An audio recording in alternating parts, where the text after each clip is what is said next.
Hello and welcome to another episode of Attacking Third, a CBS Sports Soccer podcast. I'm Sandra and Lisa, lead NWSL writer for CBS Sports, joined today as always by my colleague and co-host Lisa Roman, NWSL analyst and broadcaster.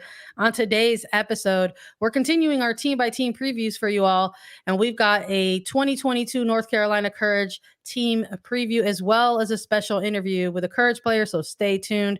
Before we get into all of this, you can follow us on Twitter for breaking news at Attacking Third. And if you're listening to this as a podcast, please give us a 5-star rating and review. It takes just a second and it really helps us out. And you can do that on Apple Podcasts, on the Spotify page. If you give us a 5-star rating and a review, that helps us out so much. We appreciate it as always. Lisa, how you doing today? You ready to get into things? I am so ready. We have another team to dive into and take a deep look at. I love that. It's not just like we're skimming the surface of each team.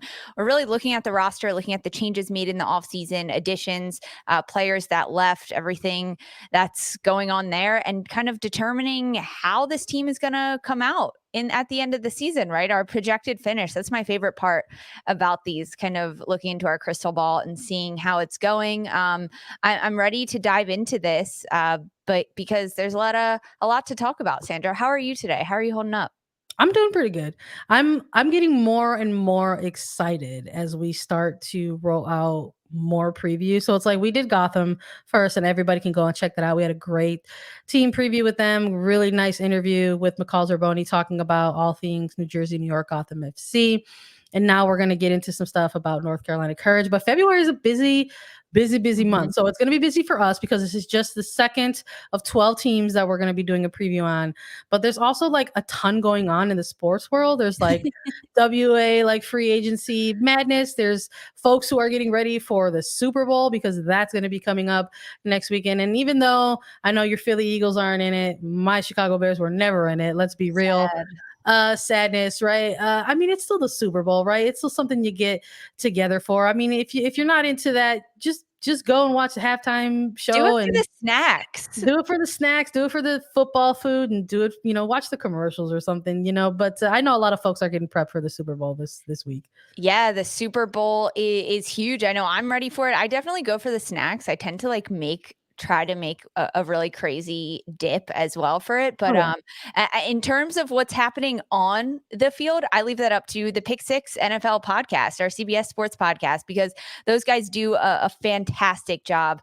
The Pick Six NFL podcast is your audio destination for the most comprehensive coverage of Super Bowl 56. It's featuring the Cincinnati Bengals and the Los Angeles Rams. Join Will Brinson and company each day as they cover the top storylines. They detail the X's and O's, and they share betting advice to make you money on Super Bowl Sunday. And of course, they're going to recap the big game right after a new champion is crowned. So download, follow the Pick Six NFL podcast for the best content during the biggest week on the football calendar, the American football calendar. Yeah. And for all of your regular football content, come to us here at Attacking Third because we've got you covered.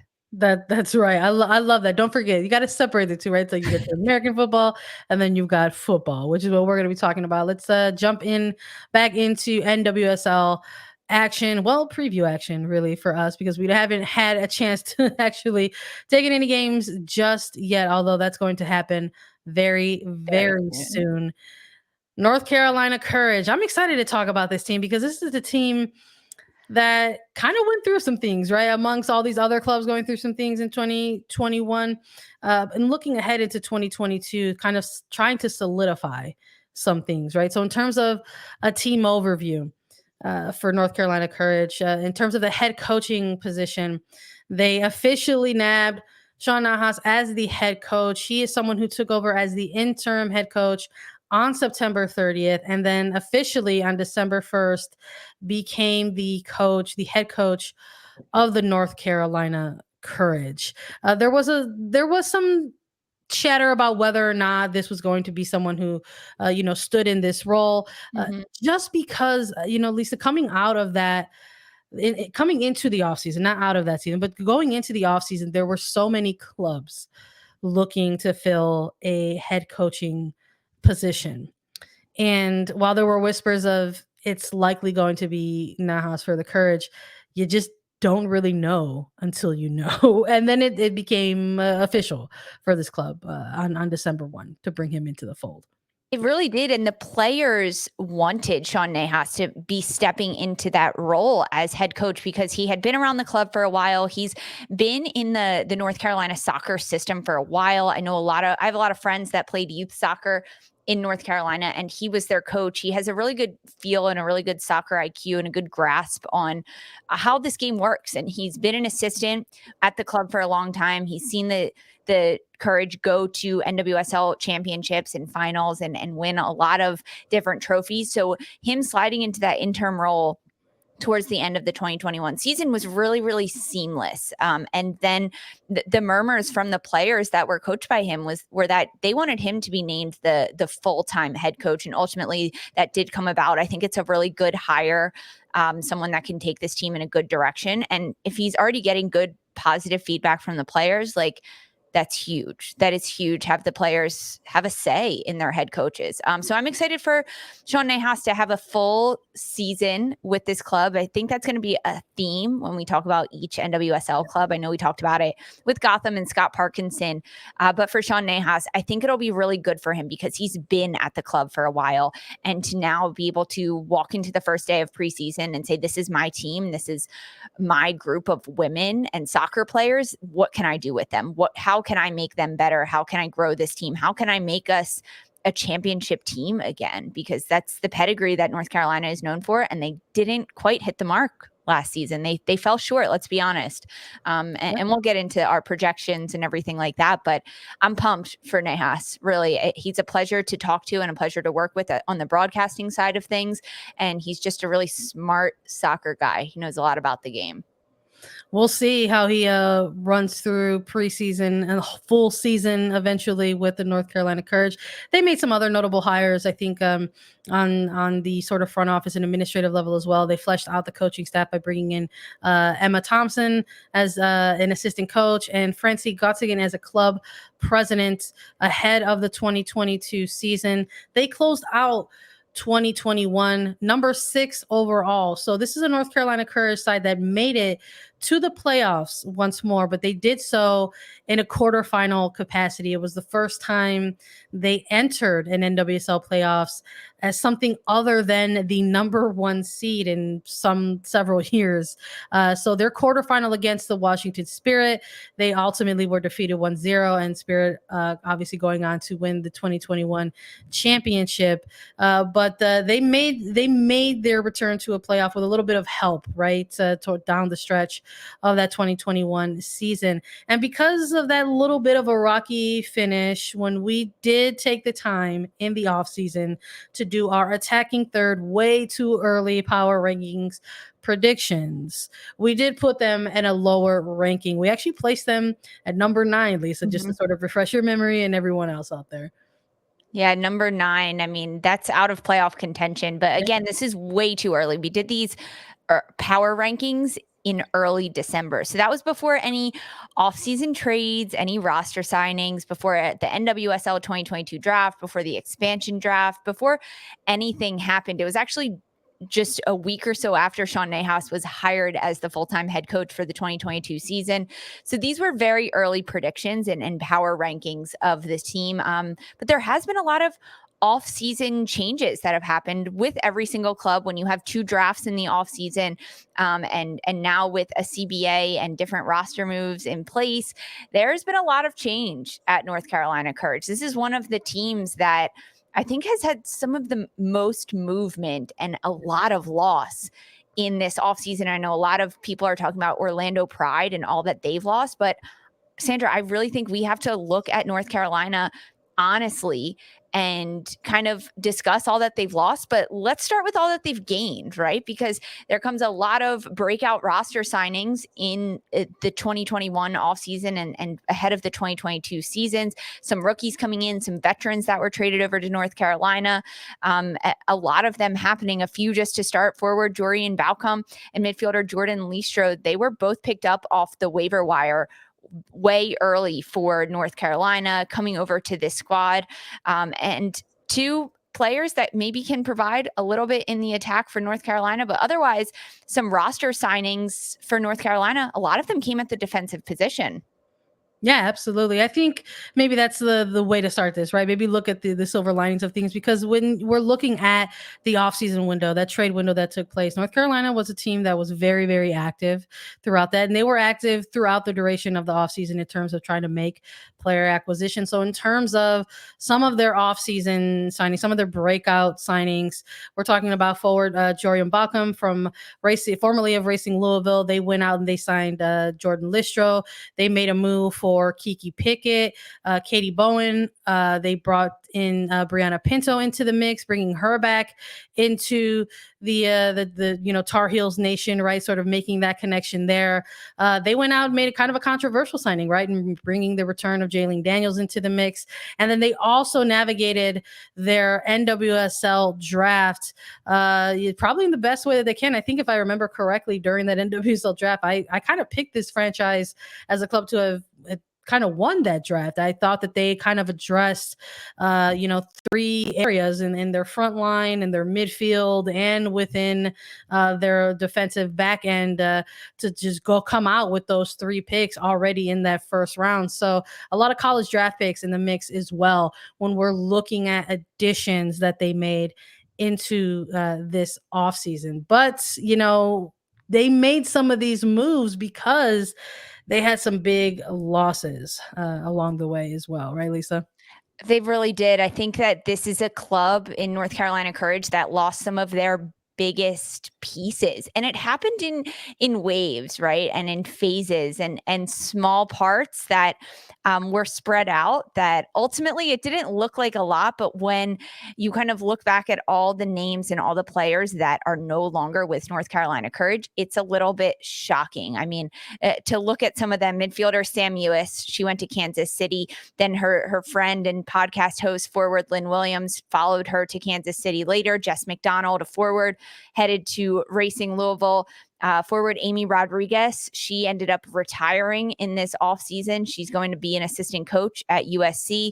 Midfielder Kari Recaro to Angel City, and Haas James, Angard James, another midfielder, to Wave FC. So those last two, Recaro and James, they were ahead of the expansion draft to get some expansion draft protection from Angel City and Wave FC respectively. But when you look at this list of players that are gone, and these are the biggest names, these were all starters last year for the most part, apart from some of the forward crew when Sam Ewis was hurt for a lot of last year. But between Lynn Williams, Jess McDonald, and Amy Rodriguez, they rotated through the starting front line. Kari Recaro and Angard James were always in that midfield box for North Carolina last year. These are a lot of big names. Sandra, for you, is there one in particular that is the most detrimental loss that North Carolina suffered?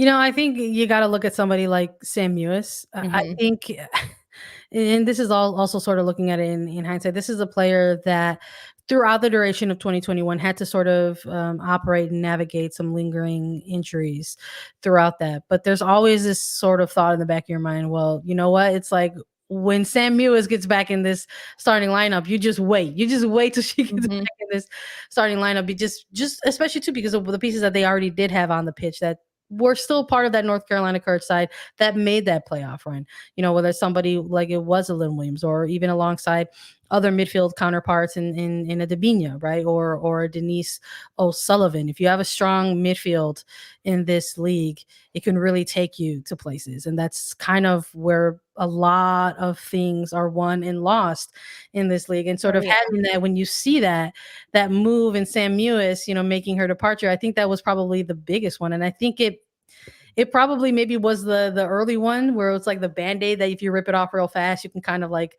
move on. And I think it made kind of sense that it was the first kind of big loss that they had to open up and kick off their off season. But then all of a sudden you just sort of saw this like trickle down effect where like more and more starters clearly were having conversations about seeking opportunities elsewhere, and kind of obviously closing the chapter on their time with the North Carolina Courage and moving on to try to seek out other opportunities. And when we heard that directly from Lynn Williams, when we had an interview with her on Attacking Third, that your career is not as long as maybe you think it is, and sometimes you got to get out of your comfort zone and seek out different pastures and other opportunities.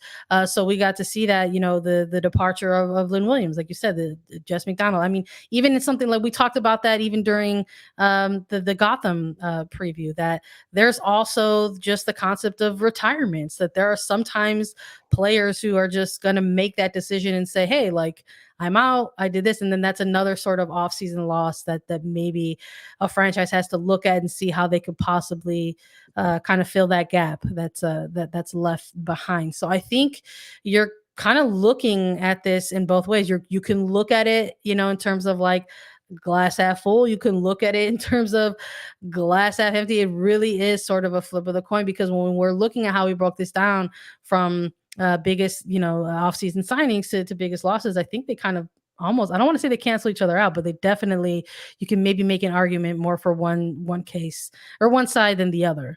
I think you can. I think that the losses that North Carolina suffered are bigger than the players that they gained. Just looking at names, experience, pedigree in this sport, and ability to be leaders, ability to really put a team on their back. I mean, say North Carolina just lost Lynn Williams, Jess McDonald, Amy Rodriguez, 3 forwards, really the players that scored all their goals. If they still had a Sam Mewis in their midfield alongside a Dabinia and even a Kari Roccaro as that defensive player in the midfield to play in front of defenders, Abby Ursek and Merritt Mathias, they could be okay, because Sam Mewis is that creative leader, playmaker in the middle of the field that can take on that role of, I need to do everything for this squad moving down the pitch and into the attacking end. I need to be able to play those through balls, split the seams, find my forwards' feet, give the balls to them on a silver platter, and be creative in the midfield and not rely on their forwards. But when you throw in that Sam Mewis has also left, who are they going to lean on in the midfield? I think they still have a lot of experienced players in the midfield for North Carolina that can be creative and can do a lot, but they haven't had to do it all by themselves. And I think that it poses a lot of different questions for North Carolina moving forward. But in terms of the roster that North Carolina has out in front of them, they still do have a lot of good players there. It's a full roster. We mentioned it before with these preseason rosters coming out by these teams. It's fun to look through this list and see who's thrown into the mix and get used to some new names on this Courage roster. Absolutely. There's going to be a lot of new faces, right, for this North Carolina Courage side. Let's just go down by the where we've been reading off the preseason rosters, and obviously these rosters will be narrowed down as something like the Challenge Cup comes into play, and then eventually the regular season. But it's fun to go through these preseason rosters now because they're always so lengthy, right? There's always anywhere from like 26 to 36 something odd players on it, and for the Courage, they're just shy of 30. They've got 29 in preseason right now. Goalkeepers with 3: Casey Murphy, Caitlin Rowland, and Marissa Bova. To round out the goalkeepers. For defenders, a hefty list there with 12. They've got Lindsay Agnew, Abby Ursek, Kaylee Kurtz, Merritt Mathias, Ryan Williams, Taylor Smith, Carson Pickett, Jaylene Daniels, Caitlin Fregulia, Malia Berkeley, Katie Bowen, and Kiki Pickett. For the midfielders, Denise O'Sullivan, Dabinia, Meredith Speck, Havana Salon, Frankie Tagliafieri, Emily Gray, Haley Stackpole, Jordan Listro, Brianna Pinto.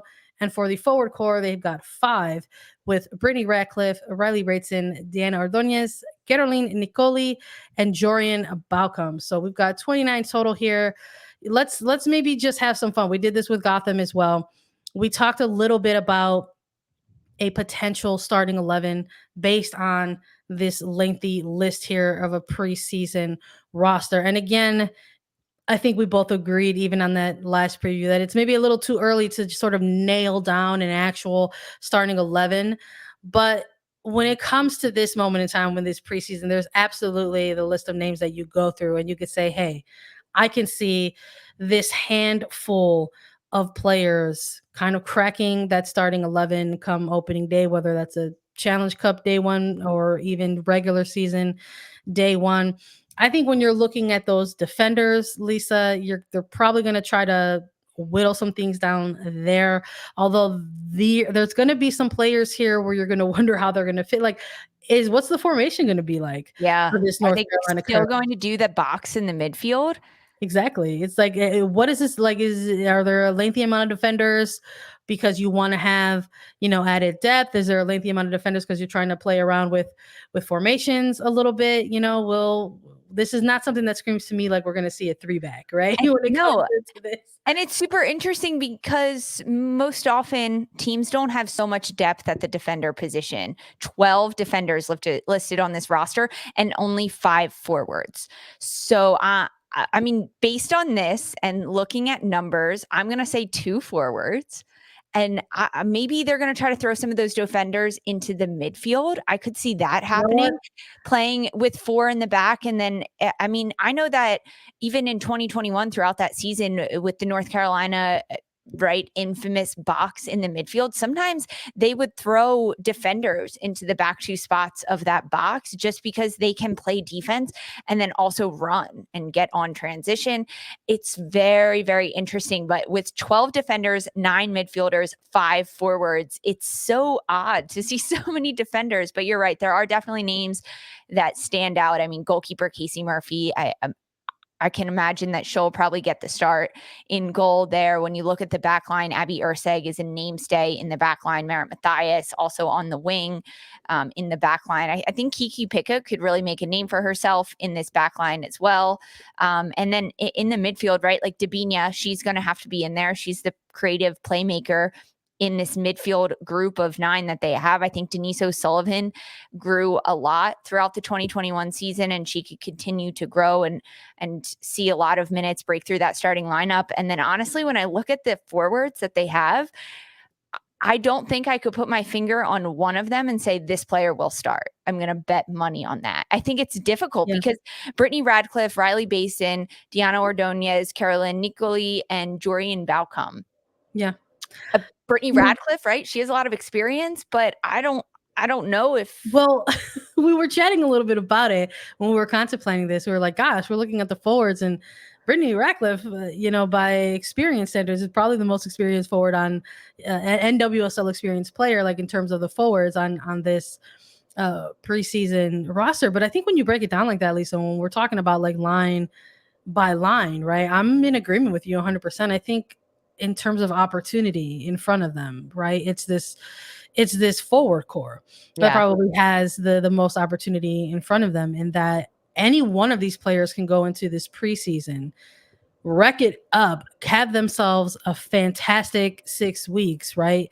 Maybe show some really promising stuff throughout something like a Challenge Cup and really kind of win a starting spot, right? In what could be this new era of like Sean Nahas, like North Carolina Courage, right? So I think in terms of the area with the most, the position with the most opportunity for the Courage is obviously that forward line. And who knows, I could absolutely be proven wrong. I said, like, I don't know if I'm going to see a 3-back in this, but maybe we are. Maybe that's why there's so many defenders. And when we're looking at some of these defenders who are really great at getting involved in the attack, somebody like a Kiki Pickett, somebody like a Merritt Mathias, there's always that possibility, I guess. And I should never, ever say never. So I guess we'll just sort of stay put on there. But I have to also point out that, in signing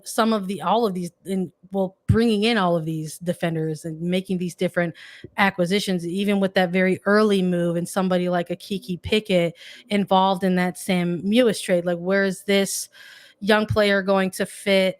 In what type of role could they have, right, in this Courage side that, Nahas doesn't want to use the word rebuild, right, or retool, maybe a little bit of maybe more retooling versus rebuilding. But what is a player like that and their role going to have versus somebody like a Jalen Daniels that they went out and they acquired, and the club was met with a ton of discourse around this signing.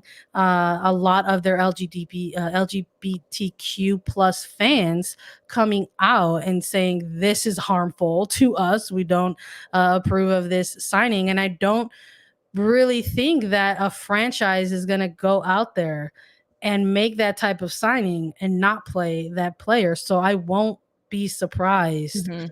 if they continue to utilize and rework somebody like a Daniels back into the mix. Now, how that role is going, again, how this role is going to look moving forward, I'm not too sure, because there's a number in these 12 defenders. There's a number, several outside backs Yeah. within this defender core alone that could potentially be starting caliber. So we'll see. I'm not by any means saying that those outside back positions are etched in stone by any means, because this is going to be a new look, a new era for And maybe we could see those outside back traditional roles be pushed higher up, be more wing back we players with could. still 4 in the back and then 5 across the midfield. I'm not sure. 1 forward, like, I don't know, but I could see the outside backs becoming more wing back players that truly go, like, box to box Yeah. and send I think crosses I in. honestly, I think for me, with the exception of like Matthias and Pickett, I feel like those would be locks for your outside back position. Daniels is somebody who's been removed from the game, coming out of retirement. We don't Yep. know where she's at in terms of her fitness and her level or ability to compete at this level anymore, quite frankly. It's not easy to dip in and out of being a professional. And I think maybe she's going to be met with a little bit of a quick reminder of how tough this league is. And then you've got somebody like a Taylor Smith who's still involved in that outside back position and listed as a defender, someone who has sort of seen the most time at outside back while with the Courage. So we'll see. I think that positionally, that is a position where they have the most depth in terms of the defensive line. So I'm a little curious to see Mhm. who is going to be tabbed with these starting roles at OB moving forward. In terms of all of these names, there's a lot of new faces and there's a lot of still veteran S type players. So in terms of young prospects moving forward with this club, all of the college draft picks that they make, primarily the ones in that first round, I think for you and I both, Lisa, I think we're both in agreement that somebody Diana Ordonez is going to be the player that we're going to keep an eye on for North Carolina Courage when it comes to a top young prospect. I think we really have to keep an eye on Deanna Ordonia. She's drafted out of Virginia. She's a player that hopefully can score some goals for North Carolina, right? When you look at this forward group, she can score goals, and she did do it very well at the collegiate level. And now coming into this squad, there's not that as anyone that can really do that. So it's like you said, the possibilities are really endless for these forwards. If they can come in, make a name for themselves throughout this preseason, even throughout the Challenge Cup, prove that they can score goals, they can be creative, and frankly, they can be consistent day in and day out through training and through the games, that can work in their favor. And for someone like Deanna Ordonez, if like right, like, hope you're listening to this. My one advice to you is going to be just work really hard every day and try to be consistent, because I think experience wise, like, you're almost on the same playing field as some of these other players that don't have that much experience. Yes, they have a little bit more, but if this is a year for Diana Ordonez that she can grow and she can become an NWSL scoring forward and a caliber player that is on scouting reports Yeah. every single week for other teams. And I hope that happens with her. I really, really do, because coming from a program in Virginia, she knows how tough it can be. I mean, that's a really competitive soccer program in Virginia coming out of that, but the NWSL game is different. So I hope the transition is really smooth for her. And she can make a difference, because this could be a really big year for her. She's definitely someone to keep an eye on. Yeah, I'm going to be curious to see if she can ride the momentum really of that final year that she had with Virginia. Really a record-breaking year, racking up a ton of goals, a ton of them in which were like game winner defining esque type of goals, and making the decision to say, "Hey, I'm declaring going early, going pro." I think maybe turned a lot of heads a little bit going into that NWSL college draft, whereas maybe like her was on draft boards, but making herself eligible, I think, really made her a top prospect heading into that event. And honestly, like we're talking about this forward core, opportunities ahead in front of them. So we're going to keep an eye. She did. Just looking at those stats, I always like to stat check you, Sandra. All the goals, 18 goals in her 23 games played this year, 3 assists. She scored the most in just 3 seasons at Virginia. She knows how to score. She knows how to find the back of the net and be creative doing it. So let's hope it translates. Yeah, absolutely. In terms of amongst all of the new faces, though, right? For North Carolina Courage, we're taking a look at a experienced player on all of these rosters going into preseason. And I know for me, when I looked at this roster, the biggest name that stood out for me was Abby Ursek on that defensive line. This is a player who has been with this Courage side for a very long time, has captained this team in through some certain difficult times, on the pitch. And this is also a player who, when she's not on the pitch for the Courage, it was incredibly noticeable. So again, coming off of just 2021 specifically, in the midst of a year that had an Olympics, in the midst of a year that kind of carried a lot of injuries at times for this Courage side, we saw the struggle for them on the back line. So much so that at one point in time throughout some stretch of games, there was a bit of shift in formation, that they got away from that typical box midfield, that they kind of, based on personnel, had to make some adjustments. So Ursik has very largely become almost this sort of irreplaceable player at points for long stretches of the Courage season. And I think in this new era, heading into this new look Courage, she's going to be essential now more than ever. And she has acknowledged publicly the fact that there has been changes within this Courage franchise, putting out there, hey, like, some of us are still going to be here trying to build on and move forward with the North Carolina Courage, and saying that she's going to be one of those players. So I'm going to be looking for Ursik to really be that essential, experienced player for the Courage in 2022. I think that's valid. I mean, and looking at the defender core, 12 of them listed on the roster right now, they need someone to step up. For me, we're taking 2 on this essential experience list right now, because I'm looking at Casey Murphy in goal for North Carolina Courage, because she is a goalkeeper that needs to have the experience and bring it into the organizational shape of this team, because no matter what formation they play, they have to have defensive organization, and that starts with the goalkeeper. So no matter what lineup they throw out there, if Casey Murphy can be the vocal leader from the back line, from in goal, that can see everything and direct the play in front of her, she needs to use her experience that she has. She was snubbed from the NWSL 2021 awards that they were given. She wasn't even nominated for Goalkeeper of the Year, which we talked about on here. A big snub for us. She had a fantastic 2021 season, a number of shutouts, just breaking records left and right. Now she's cracked her way into the United States women's national team roster, listed for the She Believes Cup. She went to Australia at the end of 2021, called into the January camp, just continuously getting better. And if a player like Casey Murphy can continuously get better after she's been in the league for a bit, she's played a few seasons already, 4 in the NWSL. This will be her second full one, complete one with North Carolina. She needs to be that experienced player in this league and with this team that can show them how it's done, show them what it's like to kind of get back to their winning ways and playoff championship ways. And I think it starts with the goalkeeper and Murphy. I think that's fair for essential experience players. In terms of an international spotlight for this team, I think we're both in agreement on a player that we're going to be looking at, should they be gone for World Cup qualifiers. But we're going with Vinha, the Brazilian international, as the international spotlight player for North Carolina Courage. Again, when we're talking about these preseason rosters that come out, you're looking at all these new faces. Amongst those new faces, you're going to look at maybe some of the players who have been with the team, who have grown with the roster, with the club over a certain amount of time.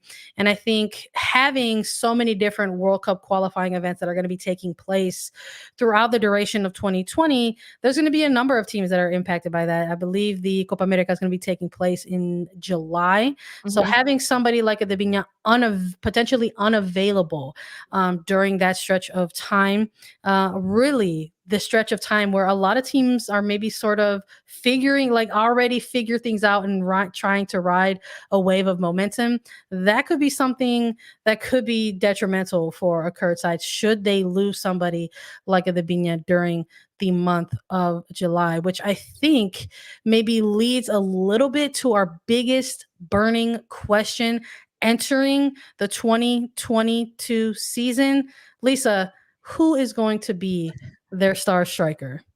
That is the biggest burning question. And this question, Sandra, you and I talked about off air because we looked through this roster and we looked through all of the names that North Carolina lost in this offseason. Midfielder Sam Ewis, forward Lynn Williams, forward Jess McDonald, forward Amy Rodriguez. And Williams, McDonald, Rodriguez, they are goal scorers. That's what they do. They score goals at a high percentage consistently throughout the year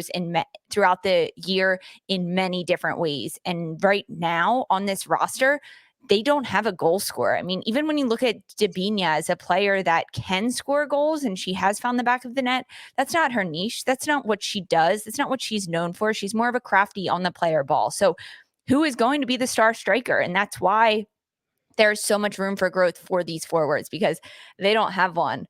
They're not really competing with a star striker right now. Whoever can really notch a lot of goals, even like the midfield unit that North Carolina has in Denise O'Sullivan, Dabinia, Meredith Speck, Havana Salone, Frankie Tagliafieri, Emily Gray, Haley Stackpole, Jordan Listro, Brianna Pinto, like none of them are real goal scorers either. So how North Carolina is going to find the back of the net this season is going to be difficult. I could see a lot of narrow score lines, frankly, and North Carolina just trying to bunker in on defense and lean into the experience that they have in the back line, whether it's Casey Murphy or Abby Ursek and Merritt Mathias, Carson Pickett. There's a lot of experience defensively, but that needs to translate into scoring goals. If the tiebreakers are the same and it comes down to goal differential, it could end up hurting North Carolina in the long run. So the star striker, that role is up for grabs right now at North Carolina. And I think it's whichever player is willing to put their body on the line, do everything that they can to score goals. That's who's going to come out as the superstar for the Courage in this year. When you, Sandra, look at this list of players, is there anyone that you're thinking maybe could step up and be that star striker for the Courage? I was really excited when they went out and they made a signing for somebody like a Jorian Balcom. I think that she was someone who was underutilized at racing, combined with they just weren't too sure with how to utilize her talents. But I really think that this club getting somebody like in Ordonia is maybe they're hoping that they kind of were able to catch a potential lightning in a bottle scenario, maybe trying to get one of these top prospects in that first round offensively who can maybe go out there, compete, and try to maybe put together a really strong kind of rookie campaign. And we'll see what happens. I'm also going to want to see what happens with their other Brazilian international, and Caroline Nicoli, someone that they went out and they got for that forward core as well. But we'll see. It's the burning question because there is no answer yet, but we will be keeping an eye on that. But I think that goes right in line with our projected finish for this club. Lisa, just to remind everybody, when we did do our attacking third way too early power rankings predictions, we did rank North Carolina Courage 9th, just based off of some early situations that were happening in the offseason. And now that we've got a little bit of a full offseason report to go off of, I don't think that has changed for us. While I'm personally a big fan of what they did during the draft, sort of targeting specific players within specific lines of the midfield, forward line, and back line, I'm just not sure that's going to be enough when you're looking at a team that is going to be stepping into a new era. I think maybe we're going to widen that a little bit. I think perhaps we're looking more at a range that perhaps we could see this Courage side somewhere in a 7 position. Yeah. Possibly as low as 9th. But I think even then that's being maybe a little bit ambitious. Again, this is a team that went through a lot during 2021. It was evident. We saw it in their play, in their body language on the pitch. It was not an easy season for them to get through. And yet somehow, with a little bit of help, they made it to another playoff. But even that was very, very slim. They needed help from other teams to get there. I'm not too sure if this is going to be a similar scenario for them. I think it's going to come down to how quickly chemistry can develop between veteran midfielders in that middle third and those new forwards who are not familiar with playing with each other yet. It's going to depend very much on how quickly that chemistry can come together, on how Carolina does in this upcoming season. It's exactly what it comes down to. As of this point, for me, they're just shy of a playoff position with the top 6 teams making the postseason for the NWSL. I don't see them being there. Of course, it could happen that the chips fall in their way based on other teams, but they're not a top 5 finisher team in the 2022 season right now for the Courage. There's just too many unknowns. They don't have anyone that can score a lot of goals, right? That's our biggest burning question. Who's going to be their star striker? I think defensively, they can hold teams to shutouts. They can maybe get in a lot of ties, sneak single points out of a lot of these matches. But no, I just don't see them being that powerhouse team that the Courage has been traditionally. It's going to take a lot of effort. And then, as you mentioned, World Cup qualifiers coming into it, losing a handful of players throughout the middle of the summer when all of these qualifying matches start happening internationally. They're going to be losing some players, and I don't think that will help. A lot needs to go in favor of North Carolina Courage for them to have a long season towards the end of this one, but you never know. You never know what could happen. But as of right now, out of playoff contention towards the end of the 2022 season. There's nothing else that we love. There's something else that we love just as much as defense on the show, and it's love being proven wrong. We love to come back on here and talk about how incorrect we were. So we'll be paying attention to North Carolina Courage and seeing how they do throughout the 2022 season and how they end up closing out the year. I want to thank everybody for listening to our North Carolina Courage 2022 preview. We've got full team by team previews for all 12 clubs in the NWSL coming up. Stay tuned. Drop us your thoughts about the Courage on Twitter at Attacking Third, or in the comments if you subscribe on YouTube at youtube.com/Attacking Third. Don't go anywhere, because we have an exclusive interview with North Carolina Courage goalkeeper Casey Murphy right after this quick break.